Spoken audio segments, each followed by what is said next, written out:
Bombo Business News. Nagapabili ng mga presyo sa mga nagapanguna nga balaklon sa Pilipinas suno sa Department of Trade and Industry. Ginpahayag sang Department of Trade and Industry nga wala nagtaas ang presyo sang dilata, sang tomato sauce, instant mommy noodles, sabon nga panglaba, kandila, tinapay kag mga baterya. Suno sa ahensya, ining mga produkto ang nagaporma sang 91% o kon 186 sa 205 ka stock keeping units nga yara sa listahan sang basic necessities kag prime commodities.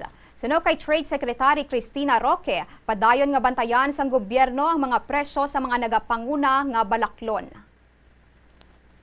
Bombo Foreign Exchange Update is brought to you by Queen Bank Business Banking.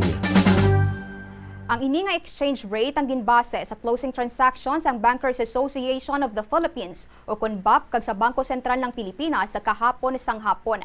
Magabalik ang transaksyon na subong nga aga. Para sa aton nga reference rate of 59 pesos and 26 centavos ang baylo sang isa ka US dollar, 7 pesos and 63 centavos ang baylo sang isa ka Hong Kong dollar, 46 pesos and 34 centavos ang baylo sang isa ka Singaporean dollar, 15 pesos and 86 centavos ang baylo sang isa ka Saudi Riyal, kag 69 pesos and 74 centavos ang baylo sang isa ka euro.